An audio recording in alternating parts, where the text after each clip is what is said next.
Howdy friends, Pete here. Just wanted to share yet another letter, the third letter that I wrote to my friend and hopefully your friend, Deo Odolecki, who's currently caged in Parma, Ohio for essentially not complying with police employees. Deo didn't harm anybody, he didn't victimize anyone, he didn't aggress against anyone's property. It's unjust that he's being caged. It's, I think, accurate to call him a political prisoner.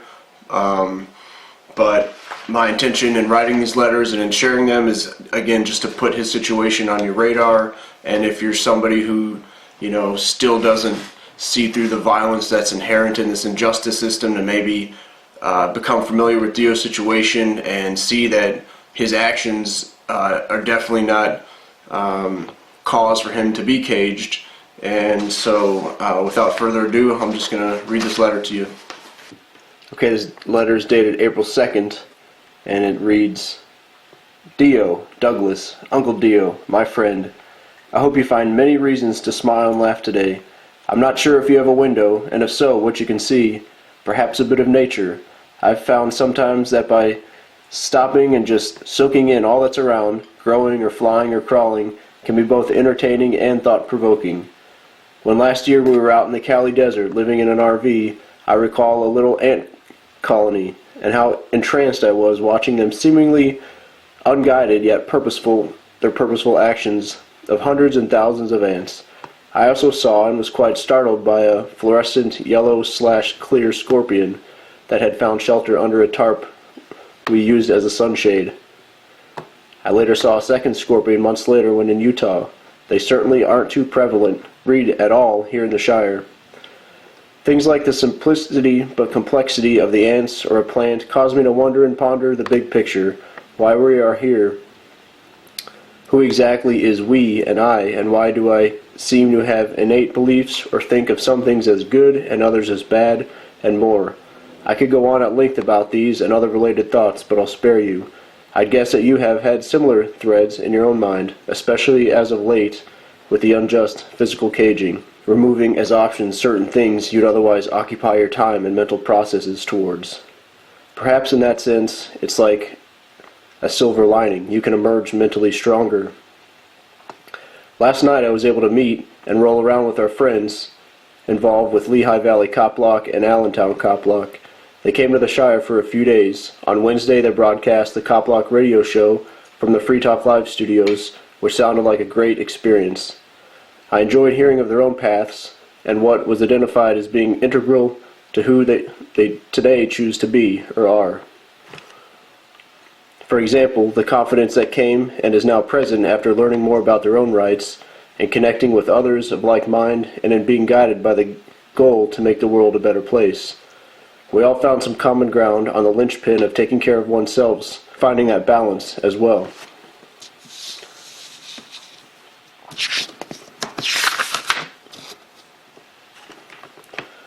One motivation for me to pen this letter was my desire to share with you the text of the letter written by Jeffrey Tucker and sent to Ross Ulbricht, as I see parallels and hope you can find some solace in the words. Tucker also shared the text on fee.org, which is how it came onto my radar.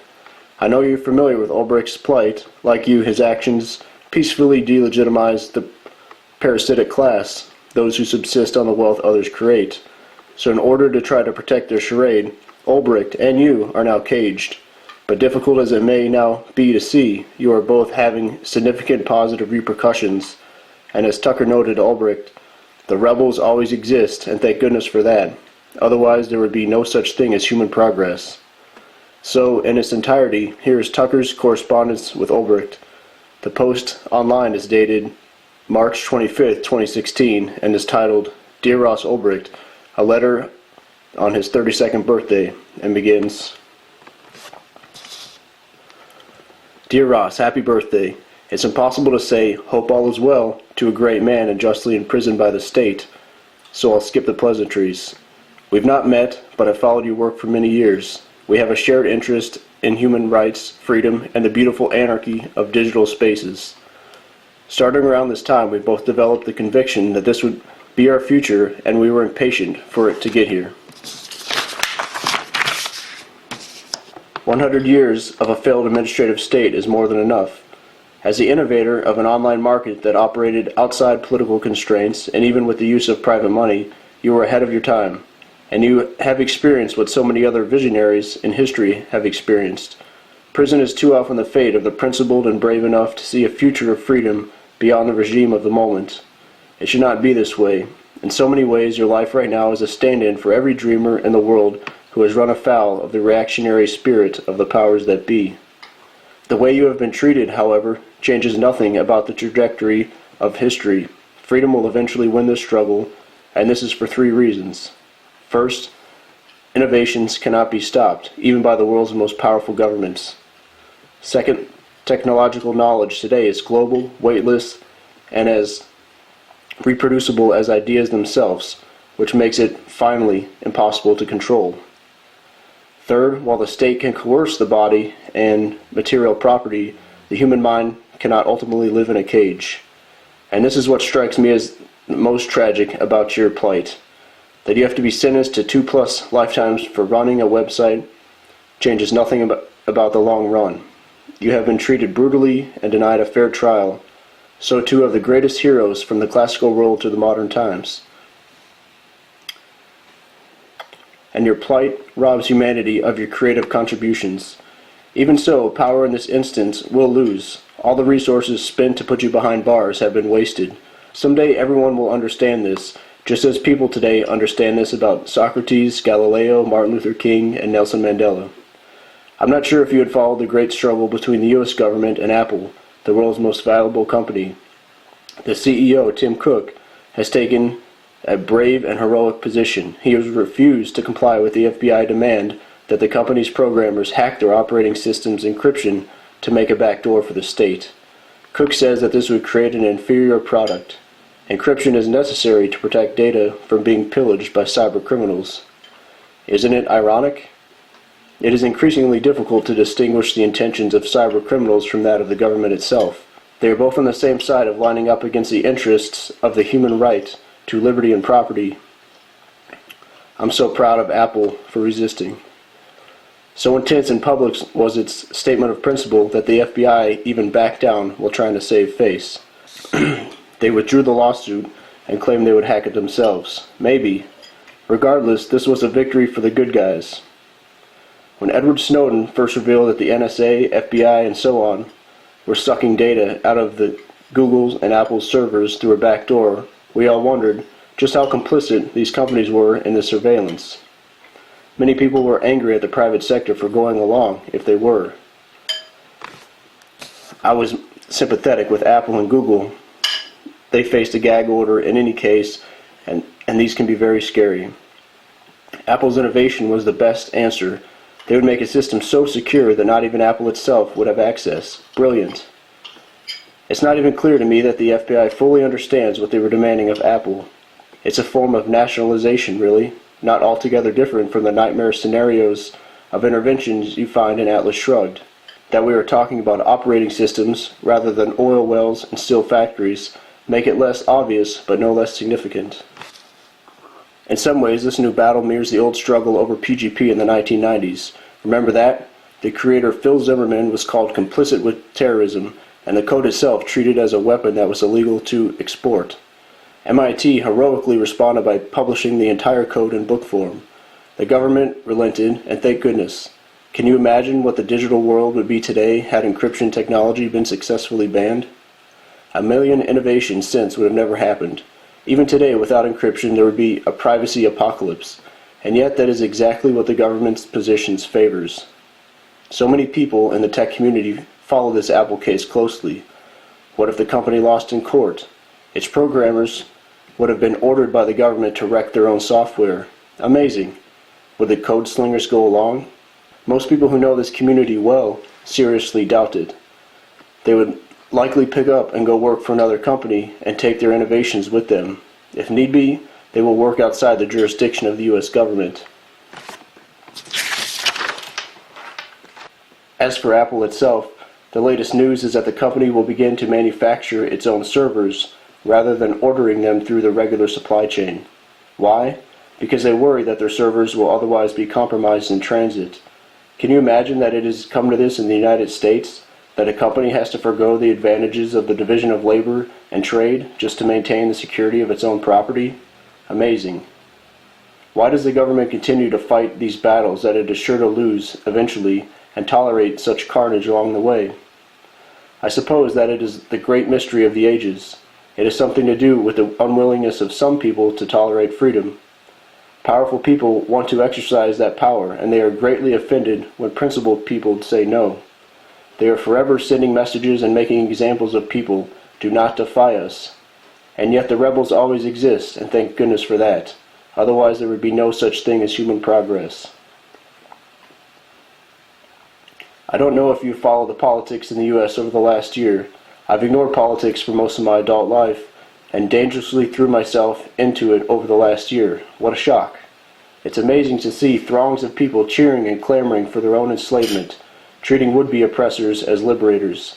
It's true that both the rise of Trump and Sanders are a response to the remarkable failures of the establishment and the attempt to use the state apparatus to forge certain social outcomes they deem important. People today readily recognize that something is profoundly wrong. The system is grafting, violent, corrupt, wasteful, ineffective, and is driving down the American prosperity and injuring the freedom that people feel is their birthright. However, while the average voter intuits the problem, they don't clearly discern the source, the state, and thus are vulnerable to demagogues redirecting their anger in strange directions, to foreigners, wealth inequality, etc. At this stage of the system's meltdown, the proposed solution these candidates offer are worse than the disease. Hate is on the loose and directed everywhere. Those who today approach politics with cool-headed reason are being pushed aside. This puts the cause of freedom in an awkward position of fearing democracy as much as the ruling class itself fears it. I'm wondering if there is a silver lining here. The best and most poignant attack one can make on despots of the left and right is to draw attention to the ways in which their agendas attack the core of human rights and liberties. Maybe their rise will awaken people to certain fundamental truths. Maybe we'll see a rediscovery of the body of ideas that have been such a central driving force in your life, of that deep need that exists in all of us to be free from arbitrary force of any sort. Leonard Read in the 1950s, after he started the Foundation for Economic Education, put a great deal of thought into finding the core of the philosophy that built civilization. He represents an ideal we should all keep in mind. He liked the idea that law should limit itself to intervening only when people face violent attacks on their person or property. Otherwise, society should leave people alone. His slogan was simple: anything peaceful. As time goes on, I've come to appreciate the wisdom of this simple phrase. We don't know the results of human liberty. We can imagine the unknown blessings that await us when we let the human mind imagine freely and allow people to test new solutions to human problems. This is precisely why we need the freedom to improve the world. I recall that when you started your experiment, you were driven mainly by curiosity. What would be the results? Could this actually work? Could a coherent and self-policing commercial community be created in the cloud? You should have received the Nobel Prize for what you demonstrated. You proved that it could happen. Freedom can work where cartelism and despotism has failed. I know that there is no real solace for you, even with confidence that you will someday be widely seen as the visionary you are. I can't even imagine what you may be going through, and yet everyone who has spoken with you says that you are maintaining your spiritual strength. You are teaching, reading, learning, forming friendships, even in the worst possible conditions. All respect, my friend. It is extremely difficult for people who have never been in your position to understand the spiritual crisis that comes with being locked away. Those people who love you deeply are on the outside and have no control over how you are treated. Those who manage your life and determine your fate do not value you for who you are. It would be extremely easy under these conditions to give up, to forget your principles, to consider your values and personality to be irrelevant. There is surely the ongoing temptation to think of yourself as others who control you think of you. This must be your major challenge. You have had to look deep within to find strength, remember your purpose in life, and remain mindful of what really matters. In sustaining your spirit and your love of life, liberty, and learning, you are a deep inspiration to us all. Again, happy 32nd birthday. I wish you all the best. I and so many others are thinking of you every day. Sincerely, Jeffrey Tucker. And I just said, much love, Deo, with a little smiley face. As always, Deo's mailing address is included in the video description, as are a couple links about Anthony Novak, another Parma resident who's being targeted by the Parma police outfit. Mr. Novak created a Facebook page, and for that, these folks with badges are trying to get Mr. Novak caged for a while. So I encourage you to check that out, and if you're in or around Parma, definitely question the people who are responsible, and again, feel free to send Deo some love through a letter if you have the time. Peace.